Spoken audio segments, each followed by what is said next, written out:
नमस्कार मंडळी, ठरलं तर मगचा आजचा म्हणजे 7 मार्चचा फ्रेश असा रिव्ह्यू तुम्ही माझ्या आवाजामध्ये ऐकत आहात. काल आपण पाहिलेलं असं प्रिया जेव्हा तन्वी नाही हे अर्जुनला समजतं त्यावेळेस अर्जुन तन्वीवरती खूप चिडतो आणि प्रतापराव म्हणालेले असतात की अर्जुन नक्की तुला काय झालंय. तर लगेचच प्रिया त्याला अर्जुनला सांभाळून घेते आणि म्हणते ही जी चांगुलपणाचं नाटक करते ना तर तेच यांना सहन होत नाही आणि हिचा स्वभाव काही बदललेला नाही आहे, माहिती आहे मामाला.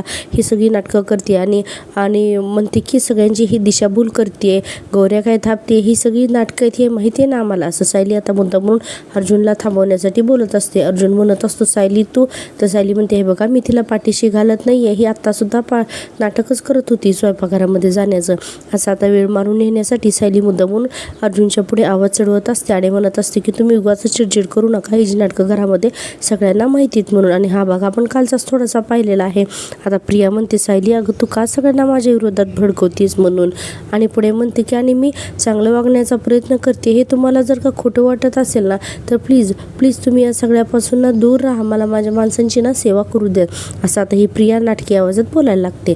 आता कल्पनाताई म्हणतात तन्वी ही तुझी सेवा वगैरे आहे ना ती आम्हाला चांगलीच कळते, तेव्हा तू ना तुझं जरा तोंड बंदच ठेव, असं कल्पनाताई म्हणतात. आणि अर्जुनला म्हणतात की अरे अर्जुन आणि हे तन्वीचं काही आजचं नाही आहे, गेले काही दिवस झाले ही अशीच तर वागते, मग तुला आजच इतकं चिडायला काय झालंय म्हणून. आता अर्जुनचं बघा हा हात सायली पकडते आणि एकदम त्याचा हात असा घट्ट आवळून धरते की काही बोलू नकात म्हणून, कारण सायलीचं बरोबर असतं ना, पुरावे नसतात म्हणून. अर्जुन म्हणतो ही जी नाटकं आता ना जरा जास्तच होत चालली आहेत, गरम पाणी काय तुम्हाला आणून देते आणि आता तर आज चालली होती किचनमध्ये हेल्प करायला, काय चाललंय हे सगळं. इतक्यातच बघा हा अश्विनी येतो ना तिथे. आता हा अश्विन आला की जोरात ओरडतो दादा म्हणून अर्जुनच्या अंगावर आणि म्हणतो तू तर ठरवूनच टाकलेस की अजून ही तन्वी खोटेपणाच करते म्हणून, आणि आता याच्यातला नवरा जागा झाला. आता प्रतापराव म्हणतात की अश्विन अर्जुन पुरे बाज झालं, आता वाद नको. अश्विन म्हणतो डॅड मी वाद नाही घालत आहे, पण मी उलट म्हणतोय की हा वाद मिटवा एकदाचा म्हणून. आता अश्विनला बिचाराला यातलं काही माहीत नाही, ज्यावेळेस कळेल ना यावेळेस बिचाराचे काय हाल होतील ना देवच जाणे. आता अश्विन म्हणतो तिच्याकडे बघण्याचा दृष्टिकोन बदला म्हणजे ऑटोमॅटिक सगळं काही ठीक होईल. आता सायली म्हणते मला वाटतं हा विषय आता इथेच बाद झाला, अगोदरच ना सगळे काही दमलेले आहेत आणि उगाच शब्दाला शब्द वाढेल आणि त्यातून मिळणार तर कोणाला काहीच नाही, असं सायली म्हणते. आणि आता विषय सायली आवडता घेत असते. आणि आता अर्जुनला म्हणते की अहो तुम्ही वरती चला बरं. आता अर्जुन इतकं संतापलेला असतो ना तो प्रियाकडे रागानेच बघत असतो. तर प्रिया म्हणते हो तुम्ही वरती जाऊन ना आरामच करा आणि इथे कोणाला हवं नको ते बघायला मी आहे असे पुन्हा लागते ना नाटकं करायला. आणि आता अर्जुनला प्रिया म्हणते की आणि अर्जुन तुला ही जरी सगळी नाटकं वाटत असली ना तरीही मी प्रयत्न करणं नाही थांबवणार असं प्रिया म्हणायला लागते. आणि बघा पुढे म्हणते की मला नाही या माणसांचं फक्त प्रेम हवं आहे, मला आणखीन काही नको आहे. बापरे एवढी ही नाटकं करते पोरगी या लेवलला सुद्धा. आता कल्पनाताई तर तोंडच वाकडं करतात. अर्जुन रागाने तिथून निघून जातो आणि त्याच्या पाठोपाठ सायलीसुद्धा तिथून निघून जाते. आता प्रतापराव सुद्धा कल्पनाताईने म्हणतात चल ग आपण पण जाऊया म्हणून. आता ते दोघे सुद्धा तिथे निघून जातात आणि हॉलमध्ये फक्त अश्विन आणि प्रिया हे दोघेच असतात. आता पुन्हा रात्र झालेली आहे. अर्जुन आणि सलीमच्या रूममधला सीन दाखवलेला आहे. अर्जुन म्हणत असतो की हे काय चाललंय तुझं, तुम्हाला बोलू का दिलं नाहीस काही. सायली म्हणते कारण मी तुम्हाला गाडीतच सांगितलं होतं की आता राग शांत करा, आता आपल्याला आता ताईपणा करून चालणार नाही. अर्जुन म्हणतो म्हणजे तुझं काय म्हणणं आहे, त्या तन्वीबद्दल नाही त्या प्रियाबद्दल कोणाला काहीच सांगायचं नाही का. तर सायली म्हणते अहो असं का म्हणेन मी, मला एक गोष्ट सांगा की प्रिया तन्वी नाही आहे, हा मुखवटा तिचा आता फाटला आहे ना, आणि मग आपल्या सगळ्यांच्या पलीकडची तिने मोठी फसवणूक केलेली आहे, त्यामुळे तिला आता कठोरातली कठोर शिक्षा ही व्हायलाच हवी. अर्जुन म्हणतो हो ना, मग तुम्हाला आता का गप्प बसवलं. तर सायली म्हणते कारण तुम्ही आता विसरलात की सायली की आत्ता तन्वी कुठल्या पातळीची आरोपी आहे ती, आणि आपण जर का सगळं आत्ताच सांगितलं असतं ना तर ती बघता सगळं बदलून टाकेल आणि आपल्यालाच तोंडाशी पाडेल. अर्जुन म्हणतो तरीही पेशन्स नाही आहेत माझ्याकडे. सायली म्हणते हे बघा तरीही ना तुम्हाला संयम हा ठेवावाच लागेल, कारण आता जो चिडलाय ना तो पूर्णाजींचा नातू आहे, आईबाबांचा मुलगा आहे आणि रविराज काकांचा पुतणी आहे, आणि त्याला हा अन्याय सहन होत नाही आहे, त्याला ही फसवणूक सहन होत नाही आहे असं सायली म्हणत असते. आणि म्हणते की तुम्ही अर्जुनला थोड्या वेळासाठी बाजूला ठेवा आणि ॲडव्होकेट अर्जुन सुभेदार म्हणून विचार करा. सायली खूप छान समजावून सांगते अर्जुनला. सायली म्हणते ॲडव्होकेट अर्जुन सुभेदार म्हणून विचार करा आणि बघा तुम्हीच म्हणाल की नाही की आपल्याला प्रत्येक पाऊल हे विचार करूनच टाकायला हवं म्हणून, तरच प्रियाला कठोरातली कठोर शिक्षा करता येईल हो ना. आणि आता अर्जुन म्हणतो आणि तोपर्यंत त्या बाईला या घरात सहन करायचं आणि तेही रोज. आता सायली म्हणते हो आता काहीच दिवस फक्त. जी मुलगी तन्वी म्हणून मानाने या घरामध्ये आली होती ना ती कशी लाताखात बाहेर जाते ना ते तुम्ही बघाच आणि आता थेट जेलमध्येच जाईल. अर्जुन म्हणतो तिला जेलमध्ये पाठवण्यासाठी माझी सगळी ताकद आहे ना मी पणाला लावीन. एक ना एक छोट्यातला छोटा पुरावा मी गोळा करेन. तिने माझ्या घरच्यांशी इमोशनशी खेळली येते त्यामुळे तिला मी आता आयुष्यभर जेलमध्ये सडवणारच. अर्जुनने आता ठाम निश्चयच केलेला आहे. सायली म्हणते मला सुद्धा आता हेच हवं आहे पण आता आपल्याला थेट हल्ला करता येणार नाही. लपून वार करावा लागणार आहे तोही योग्य वेळ आल्यावर. त्यामुळे प्लीज आता राग शांत करा आणि निवांत झोपा. अर्जुन म्हणत असतो की अगं पण मी सायली म्हणते मी सांगते ना निवांत झोपा म्हणून. चला निवांत झोपा. आता असं म्हणल्यानंतर अर्जुन डायरेक्ट बघा हा जाऊन बेडवरती झोपतो. अर्जुनला अजून काही राग झालेला असतो. अर्जुनचा राग काही शांत झालेला नसतो. आता सायली म्हणत असते झोपा की. तर अर्जुन म्हणतो काय वेडेपणा आहे हा. सायली म्हणते मी जे बोलते ते तुम्ही बोलताय मग तुम्ही जे बोलता तो जर मी वेडेपणा केला तर. आता अर्जुन म्हणतो काय ग तुझं पण असं म्हणून दोघेही स्माईल करतात आणि आता सायली म्हणते झोपा म्हणून दोघेही झोपी जातात.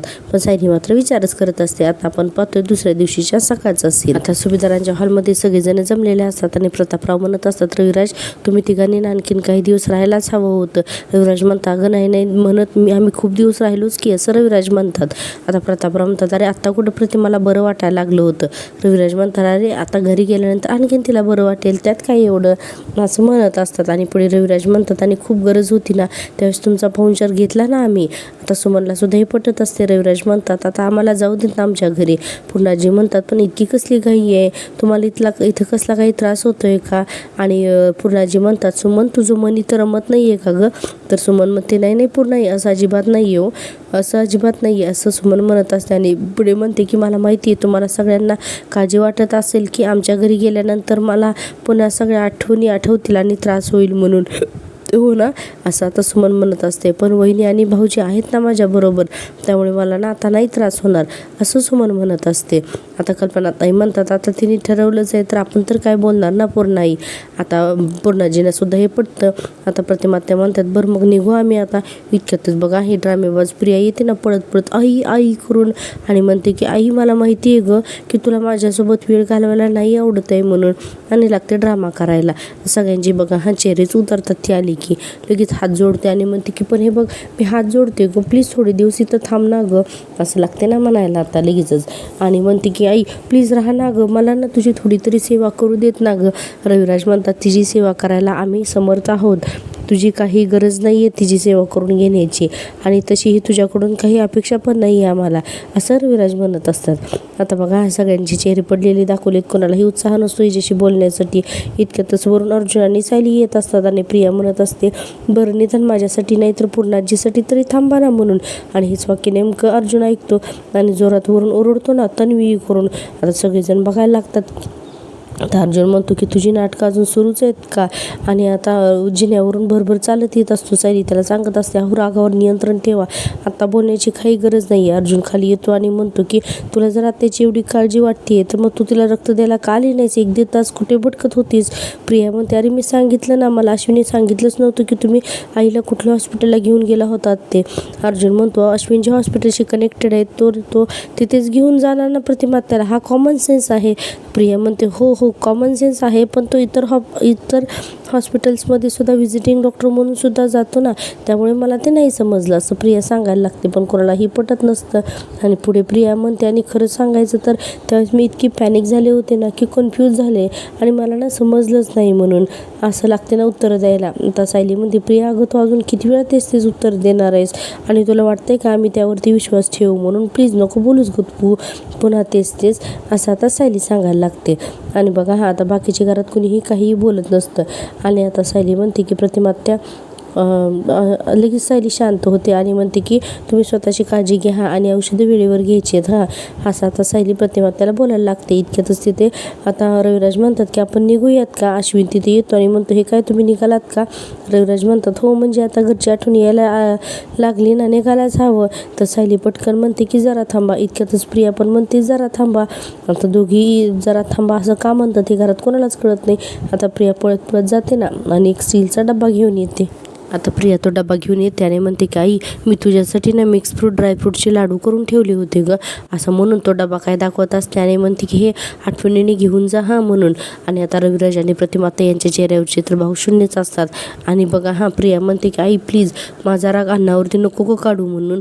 आता घरात कोणालाही आवडलेलं नसतं, फक्त अश्विनलाच काय ते एकटं हिचं पटतं. आता प्रिया म्हणते की रोज एक लाडू खा आणि माझी आठवण काढ हां आई म्हणून. अर्जुन तर इतक्या रागाने बघत असतो ना प्रियाकडे की बस. आणि प्रिया म्हणत असते मी खरंच खूप प्रेमाने लाडू केलेत गाई असं म्हणायला लागते. आणि बघा हां तरीही कोणी काही बोलत नाही. मला नंतर प्रिया पुढे म्हणते की माझी खात्री की एक ना एक दिवस तुला या घरातूनच सांगितलं जाईल की मी आता पूर्णपणे बदलली आहे म्हणून. बापरे काय ओव्हर कॉन्फिडन्स आहे ना या मुलीला. आता पुढे बघा हां पुढे प्रिया म्हणते आणि मग तुमचा माझ्यावरचा राग जाईल हां. आता रविराज म्हणतात की तुझ्या हातचं मला काहीही माझ्या घरात घेऊन जायचं नाही आहे म्हणून. आता अश्विन म्हणतो की रविराज काका प्लीज, अरे इतक्या प्रेमाने तिने लाडू बनवलेत आणि फक्त तन्वीने लाडू बनवलेत म्हणून ते काही विषारी झालेत का, नको ना असं बोलू, असं अश्विन आता कन्व्हिन्स करायला लागतो रविराजांना. आणि आता प्रिया म्हणते की कदाचित या सगळ्यांना वाटत असेल की या लाडवामध्ये मी काहीतरी विष घातली की काय म्हणून. आता ही कायचे काय बोलायला लागते बापरे. आणि काय करते आता स्वतःच तो लाडवाचा डबा उघडते आणि त्यातला एक लाडूच खायला लागते ना लगेचच. आणि एक लाडू काय खाऊन दाखवते सगळ्यांच्या समोर आणि म्हणते बघा मी एक लाडू खाऊन दाखवला का नाही आई, यात तुला हानिकारक होईल असं काही मी घातलेलं नाही आहे गाई, असं म्हणून लागते नाटक करायला. प्रिया म्हणते बघ आई यात तुला त्रास होईल असं मी काही घातलेलं नाही आहे, हवं असेल ना तर मी अजून एक लाडू खाऊन दाखवते. आता प्रतिमा त्या म्हणतात की नाही नाही नाही नाही एवढं करण्याची काही गरज नाही हां असं म्हणतात की. आणि म्हणतात की देतो म्हणतात ते लाडवाचा डबा म्हणून. आता तो लाडवाचा डबा घेतात हां. आता प्रियाकडून लाडूचा डबा घेतल्यानंतर ही लगेचच सायली म्हणते की प्रतिमा त्या मी सुद्धा ना तुमच्यासाठी एक आवडीची तुमच्या एक गोष्ट बनवली हां, मी आणतेच हां थांबा असं म्हणून. आता सायलीसुद्धा जाते ना काहीतरी आणायला. तर तुम्हाला माहिती का सायलीने आता ओल्या खोबऱ्याच्या नारळाच्या वड्या केलेल्या असतात, प्रतिमा त्यांना खूप आवडतात ना म्हणून. आणि आता तो त्या वड्यांचा डबा सायली सगळ्यांच्या समोर धरते. प्रतिमा त्या खूप खुश होतात, त्या लगेच म्हणतात की वा नारळाच्या वड्या. आणि आता तो डबा बघून खूप खुश होतात. सायली म्हणते तुम्हाला आवडतात ना म्हणूनच मी केलेत म्हणून. प्रतिमा त्याला खरंच मनापासून खूप आनंद होतो हां. त्यांना माहिती नसेल तरीही त्यांना सायलीच्या प्रत्येक गोष्टीचं कौतुक आहे, अगदी आई आणि मुलीप्रमाणे यांचं नातं दाखवलेलं आहे हां. आता प्रतिमा त्या पिशवीमध्ये डबा घेतात आणि म्हणतात येऊ का बाळा. सायली म्हणते प्रतिमा त्या काळजी घ्या हां स्वतःची. रविराज म्हणतात हो चल निघूया आता का प्रतिमा. आता दोघेजण निघायला लागतात ना आणि तो लाडूचा डबा तिथेच राहतो. तर लगेचच प्रिया म्हणते आई अगो तुमच्या दोघांचं वागणं बघून मला तर ना असं वाटतं की आता माझं माहेर कायमचं तुटलंय ग, असं प्रिया म्हणायला लागते. आणि बघा हां आणि म्हणते की तुझं माझ्याबद्दलचं प्रेम तुझ्या मनात उरलंच नसेल ग, पण माझं तुझ्यावरती अजूनही खूप प्रेम आहे गाई, असं लागते ना आता प्रिया म्हणायला. आणि ड्रामा काय करते तो लाडूचा डबा काय पुढे करते प्रतिमा त्याच्या आणि म्हणते की लवकर बरी हो आई म्हणून. आणि आता प्रतिमा त्या नाईलाजाने घेतात हा तो लाडूचा डबा. आणि आता अर्जुनला इतका राग येतो, अर्जुन तर आता तिथून डायरेक्ट रूममध्येच निघून जातो. आणि आता प्रतिमा त्या म्हणतात की येतो आम्ही म्हणून. आता प्रतिमा त्या रविराज आणि सुमन हे तिघजण सुद्धा तिथून निघून जातात. आणि अर्जुन इकडे रागाने त्याच्या रूममध्ये येतो. आता सायली सुद्धा त्याच्या पाठोपाठ रूममध्येच येते. अर्जुन खूप संतापलेला असतो. सायली रूममध्ये येते आणि म्हणते की तुमचा धीर सुटतो ना, तुम्ही आताही खूप संतापलेले होतात आणि तुम्हाला आताही सांगायचं होतं ना की ही मुलगी खरी तन्वी नाही आहे म्हणून. पण अहो हे सगळं असं करून चालणार नाही आहे का, हे तुम्हाला कळत नाही का. अर्जुन म्हणतो कळतंय मला, पण ती मुलगी समोर आली ना की माझं डोकंच फिरतंय. सायली म्हणते अहो पण हातात पुरेसे पुरावे असल्याशिवाय आपल्याला नाही काय बोलता येणार आहे, आपल्याकडे पुरेसे पुरावे हवेत हो, असं सायली आता खूप सांगत असतात. अर्जुन म्हणतो पण आपल्याकडे ते ब्लड रिपोर्ट आहेत ना, मग कशाला आपण काळजी करायची, ती सिनियर आणि प्रतिमा त्याची मुलगी नाही हे दाखवण्यासाठी पुरेसं आहे ना. सायली म्हणते अहो ते कोर्टात दाखवण्यासाठी पुरेसा असेल, पण हा पुरावा जर का आपल्या अगोदर तिच्या हाती लागला ना तर ती मुलगी तुम्हाला माहिती ना हो त्याचं नव्हतं करून टाकेल म्हणून. आता सायली बरोबर बोलत असते हां. सायली म्हणते हे बघा तुम्ही तुमच्या कोर्टाच्या केसमध्ये किती संयमाने वागताना, सगळे पुरावे तुमच्या हातात येईपर्यंत कोणतीही काही गडबड करत नाही हो ना. आता अर्जुन म्हणतो पण ही कुठलीही केस नाही आहे, यामध्ये पूर्ण आजी आणि सिनियरची इमोशन्स इन्व्हॉल्व आहेत आणि त्या मुलीने कशाचीही किंमत केलेली नाही. तरी आता खरं लपवून कसं ठेवायचं? तर सायली म्हणते कधी कधी एखाद्या खास कारणासाठी सत्य लपवून ठेवावं लागतं. कुठलीही शहानिशा न होईपर्यंत तुम्ही एखादं सत्य लपवलं असेलच ना कोणापासून तरी, माझ्यापासून किंवा सगळ्यांपासून असं कधीतरी घडलं असेलच ना. इतक्यातच अर्जुन मनातल्या मनात म्हणतो मी हिच्यापासून साक्षीचं सत्य लपवलंय हे हिला कळलं तर नसेल ना. आता सायली म्हणते हे बघा आपण सत्याच्या तळाशी जाऊया आणि मगच तुरुंगात पाठवूयात प्रियाला. आणि सायली म्हणते की आणि हे सत्य कळल्यानंतर पूर्ण आजी आणि रविराज यांची अवस्था खरंच खूप वाईट होणार आहे. तर आपल्याला आता त्यांनाही नंतर सावरायचं आहे ना. अर्जुन म्हणतो हे सगळं तर फक्त तूच करू शकतेस बायको. सायली म्हणते नाही हो, मी त्यांच्या वेदना नाही कमी करू शकत, पण हां प्रयत्न नक्कीच करू शकते. पण मी तुम्हाला वचन देते ज्या दिवशी आपल्या हातात प्रिया फेरफार करू शकणार नाही असे पुरावे येतील ना त्या दिवशी तुमच्या बरोबरीने मी तिला या घरातून बाहेर काढीन. अर्जुन म्हणतो तो दिवस लवकरात लवकरच येईल बायको, असं अर्जुन म्हणत असतो. इतक्यातच अर्जुनचा फोन चैतन्याचा असतो. अर्जुन म्हणतो हो लक्षात आहे माझ्या, निघतोय मी ऑफिसला. आणि सायली म्हणते हो सांगितलेलं लक्षात आहे ना. अर्जुन म्हणतो हो चालेल असं लक्षात आहे. म्हणून आता अर्जुन ऑफिसला तिथून निघून जातो आणि इकडे सायली विचारच करत असते. आणि बघा आता आपण पाहतो की पुढचा सीन. आता पुढच्या सीनमध्ये आपण पाहतोय अर्जुन ऑफिसला चाललेला असतो. अर्जुन सायली खाली येतात. आता सुभेदाराचे सगळेजण हॉलमध्येच असतात. सायली म्हणते विमलताई यांचा डबा देतात का? तर आता विमल म्हणते की हो. आता पूर्णाजी म्हणतात काय रे अस्मिता कुठे, सकाळपासून ती दिसलीच नाही. प्रतापराव म्हणतात हो ना मगाशी ती रविराज आणि प्रतिमा निघताना सुद्धा बाहेर आली नाही म्हणून, असं रविराज म्हणत असतात. आणि आता कल्पनाताई म्हणतात अहो ती निघाल्याच्या नंतर मी तिच्या खोलीत गेले होते तर ती त्यावेळेस झोपली होती. अश्विन म्हणतो की खरं तर मला सुद्धा तिला विचारायचं होतं की तिची उद्याची सोनोग्राफीची अपॉइंटमेंट बुक करायची का नाही ती. तर कल्पनाताई म्हणतात अरे मग जा ना, भेट ना तिला जाऊन, ती कदाचित आता उठली पण असेल. तर अश्विन म्हणतो नाही नको, मला नाही जायचं तिच्या रूममध्ये मी नाही जाणार, मी इथेच तिची वाट बघतो. आता प्रतिमा आता आणि म्हणतो की तिचा नवरा असेल ना आता तिथे, उगाचच वादावादी नको. आणि हे सगळं पुन्हाजी बघत असतात ना. आणि आता पुन्हाजीनं हे पडतं. प्रतापराव म्हणतात अरे नाही तो मगाशीच बाहेर गेलाय. आता अश्विन म्हणतो हो का बरं. आणि म्हणतो की मग मी जाऊन येतो तिच्या खोलीत. आता लगेच अश्विन उठतो की लगेच पाठोपाठ प्रिया सुद्धा उठते आणि म्हणते मग मी पण येते. काय नाही की खूप दिवस झालाच मी तशी गप्पा पण मारल्या नाही येत ना. आता अर्जुन झालं, अर्जुनच्या संतापाला एवढंच कारण हवं असतं. अर्जुन लगेच संतापतो ना. प्रिया म्हणते तिला काही खायला हवं नको ते बघायला हवं ना, चल अश्विन मी पण येते. अर्जुन लगेच संतापतो आणि येतो आणि म्हणतो की का तू का जाते म्हणून. अर्जुन बापरे इतका चिडत असतो ना जेव्हापासून त्याला कळले ना की ही करी तन्वी नाही. तर अर्जुन म्हणतो की बघा ऑलरेडी तिच्या आयुष्यात खूप प्रॉब्लेम्स आहेत, तिथं जाऊन ना तू आणखीन प्रॉब्लेम्स वाढवू नकोस. आता सायली सुद्धा म्हणते की हो प्रिया तू अस्मिता ताईंपासून ना जरा लांबच राहा म्हणून. आता घरात कोणालाच हे पटत नाही. अश्विन म्हणतो अरे मला एक गोष्ट कळत नाही आहे, रोज सकाळी उठून मला तेच काय खावं लागतं असं म्हणत असतो अश्विन. आणि आता अश्विन पुढे म्हणतो की आता तन्वी जर का अस्मिता ताईच्या रूममध्ये गेली तर ती काय तिचा खून करणार आहे का. आता प्रतिमा आता लगेच पूर्णाजी म्हणतात की अश्विन इतकं टोकाचं बोलू नकोस बरं, जरा शांत राहा. आणि आता पूर्णाजी या दोघांना सुद्धा समजवतात आणि म्हणतात की आणि अर्जुन अरे तन्वी तिच्या खोलीत गेली तर काय मोठं नुकसान होणार आहे, जाऊ देत ना तिला म्हणून. तसं अर्जुनला कळतच नाही की हे असे का बोलतात ते.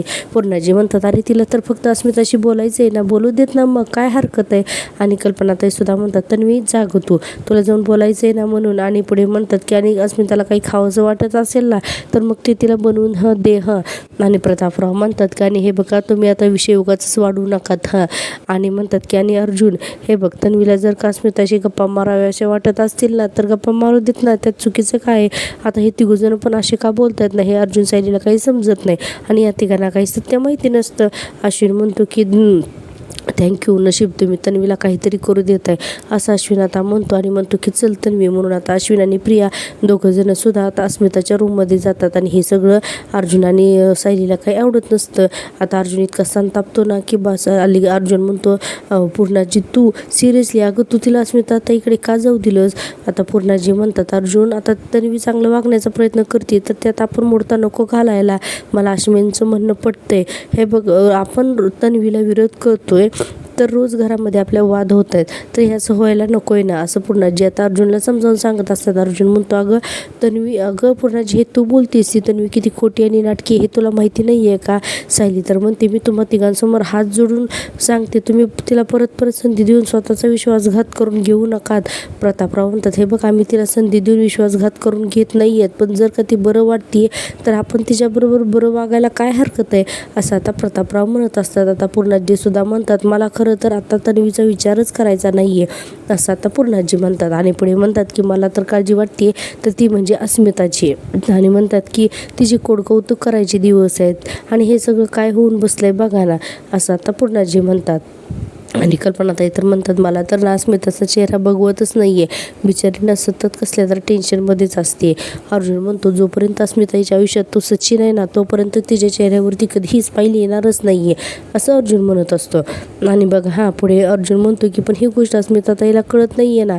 सायली म्हणते हे बघा ज्या गोष्टी आपल्या हातात नाही आहे ना त्या गोष्टीवरती चिडून काय उपयोग आहे, त्यावेळेस प्लीज तुम्ही शांत राहा असं आता सायली सांगत असते. आणि आपण पाहतोय ठरलं तर मग चाचा हा भाग इथे संपतोय. प्रेक्षकांनो मी दिलेलं जर का तुम्हाला रिव्ह्यू आवडत असेल ना तर प्लीज माझ्या चॅनलला सबस्क्राईब करा, कारण चॅनल मॉनिटाईज होण्यासाठी अजून तब्बल 700 सबस्क्रायबरची गरज आहे. आणि तुम्ही रिव्ह्यू तर डेली पाहता पण अजून ही चॅनल सबस्क्राईबच करत नाही. आता उद्याचा भाग खूप इंटरेस्टिंग ठरणार आहे, कारण उद्या प्रियाला दाखवलेली आहे तिचे जे आई वडील असतात ना सदा आणि मैना त्यांच्या घराचा दरवाजा वाजवते आणि त्यांच्या घरी जाऊन चक्क त्यांना पैसे देते. आणि हे सगळं जे आहे तर ते सायली बघते आणि सायलीला प्रश्न पडतो की प्रियाने सदा आणि मैनाला कसले पैसे दिले असतील म्हणून. आणि प्रिया तिथून गेल्यानंतर आता सायली त्या घराचा दरवाजा पुन्हा वाजवते आणि सदा आणि मैनाला म्हणते की प्रियाने तुम्हाला कसले पैसे दिले म्हणून. आता हे नक्की उद्या काय होणार आहे ना तर हे उद्या आपल्याला पाहायला मिळणार आहे ठरलं तर मगच्या याच भागामध्ये. तेव्हा प्लीज पाहत राहा माझ्यावरती सिरियल. आणि हो अजिबात माझा चॅनल बघायचा विसरू नका आणि प्लीज चॅनलला सबस्क्राईब करा. आणि हो व्हिडिओला एक लाईक करत जा ना, तुम्ही लाईक केल्यामुळे मला ना खूप बरं वाटतं. तर भेटूया उद्याच्या भागात, तोपर्यंत टेक केअर, बाय बाय.